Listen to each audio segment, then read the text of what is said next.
নমস্কার। কবিতা পাঠ করব এখন। চতুর্দিকে যে কর্মহীন ব্যস্ততা, চতুর্দিকের যে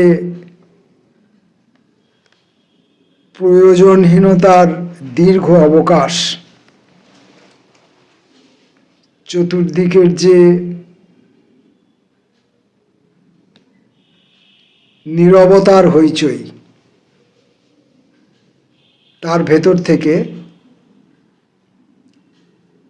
কেটে ছেঁটে কিছুটা সময় এই মুহূর্তে হাতে এসে পৌঁছালো। তো সময় যখন পাওয়া গেছে, তখন অবশ্যই আমরা কবিতা পাঠ করব। আমরা কবিতা পড়ব কালীকৃষ্ণ গুহর কবিতা।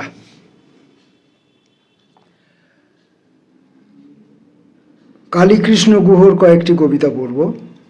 কোন বই থেকে কবিতাটা পড়ছি তা উল্লেখ করছি না, সেটা পাঠকের অনুমান, অনুসন্ধান এবং কবিতা পড়ার যে অভ্যাস, তার উপরে ছেড়ে দিচ্ছি। প্রথম কবিতা স্পর্শ। একটা স্পর্শ পাবার ছিল। স্পর্শের ভেতর দিয়ে বেড়ে ওঠে গাছ, সকল বৃক্ষলতা, সকল প্রাণ, সকল মনোভূমির দিনরাত্রি, সকল বিরহের নৈশ সমুদ্র, সকল বন্ধুত্ব, সকল অশ্রু, সকল পাপ। স্পর্শের ভেতর দিয়ে নির্মিত হয় সভ্যতা, ইতিহাস, পরাবাস্তবের কাহিনী, নক্ষত্রলোক, সকল মৃত্যু। কত যে নক্ষত্র, তাকে বলি যদি ফিরে যেতে চাও মেনে নেব। কেন বলি সে কিছুই বুঝতে পারে না। তার আনত দৃষ্টির সামনে কে এসে সহসা দাঁড়ায়। রাত্রি। না বোঝার বিশাল জগতে আমরা রয়েছি। এই ব্যর্থতা মেনে নিয়ে অতি দীর্ঘ নীরবতা পালন করেছি। আমাদের কাছাকাছি শালের জঙ্গল, আর কোনোদিন সেখানে যাব না। কত যে নক্ষত্র শুধু জ্বলে যাবে।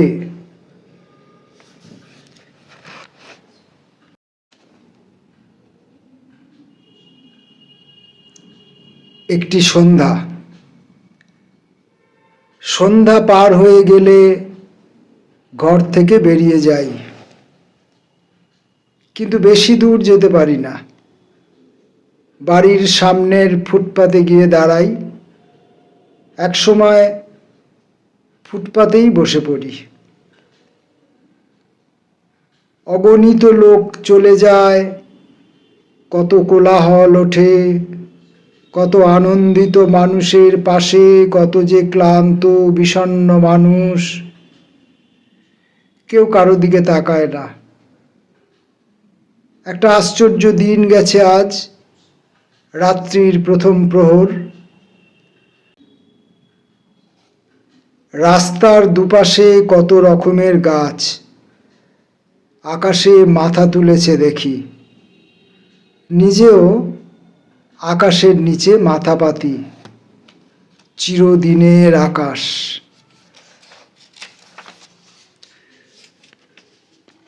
কালীকৃষ্ণ গুহর কবিতা পড়ছি, চিরস্থায়ী।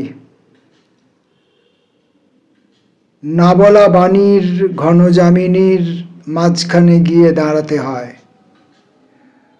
নশ্বর এই জীবন, নশ্বর সব ভালোবাসা, নশ্বর মাতৃঋণ, পিতৃস্মৃতি, বাৎসল্য সব কিছু মনে রাখতে হয়। ওই ঘন যামিনীর ভিতর থেকে কেউ বেরোতে পারে না।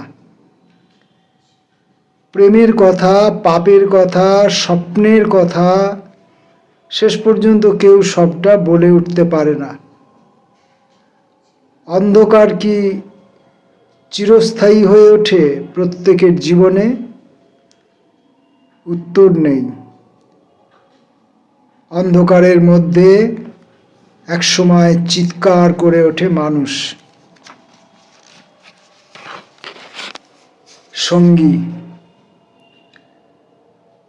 সন্ধ্যার প্রথম প্রহর রাস্তায় বসে কাটাই।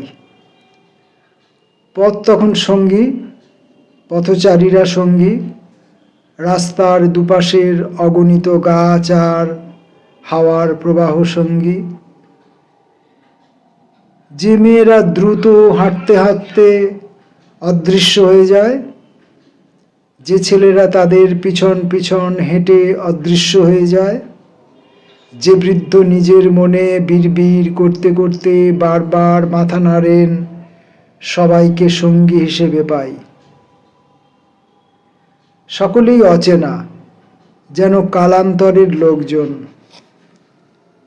এখন আর বেশি কিছু করার নেই, শুধু সঙ্গী খোঁজা, চেনা অচেনা সঙ্গী।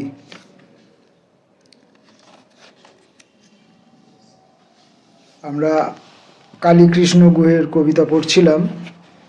এখনকার মতো শেষ কবিতাটি পড়ব, সম্মাননা।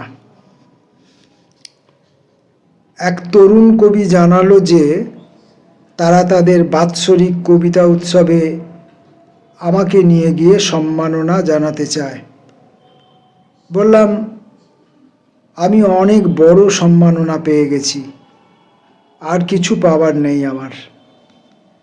সে অবাক হয়ে জানালো যে তারা জানে যে আমি বলার মতো কোনো পুরস্কার বা সম্মাননা পাইনি। বললাম, রবীন্দ্রনাথের আয়ুষ্কাল অতিক্রম করে এসেছি 2 বছর আগে। প্রকৃতির কাছ থেকে এর থেকে বড় সম্মাননা বা পুরস্কার আর কি হতে পারে?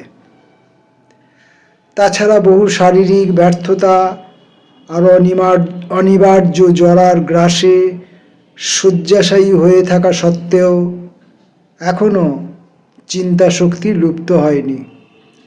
এর থেকে আর বড় কি পাবার থাকতে পারে? চিন্তা শক্তি নিয়ে বেঁচে থাকাই মনে হয় জীবনের শেষ সাফল্য, শ্রেষ্ঠতম পুরস্কার। তরুণ কবি মাথা নিচু করে সবটা শুনে নিঃশব্দে বিদায় নিল। তাকে ধন্যবাদ জানালাম। আমরা কালীকৃষ্ণ গুহর কয়েকটি কবিতা পড়লাম। কবিতাগুলির উৎস সম্পর্কে কিছু জানালাম না। আশা করি অনুসন্ধিৎসু পাঠক যারা, তারা খুঁজে বার করবেন যে আমি কালীকৃষ্ণ গুহর কোন বই থেকে এই কবিতাগুলি পড়েছি। এখন আমরা নিয়মিতভাবে কবিতা পাঠে থাকতে পারছি না। সেই কারণে আমরা কবিতা পাঠের আগে আমরা কবিতা পড়ছি, আমরা কবিতা পড়েছিলাম, আমরা কবিতা পড়ব, আমরা কবিতায় থাকি, আমরা কবিতায় যাপন করি, এই সমস্ত যে কথাবার্তা আমরা বলে থাকি, সেগুলি এখন দাবি করতে পারছি না। মাঝে মধ্যে সময় সুযোগ পেলে একটি দুটি করে কবিতা পাঠের সুযোগ নেব এই ভিডিওর মাধ্যমে। অন্য পাঠ, অন্য কথা। নমস্কার।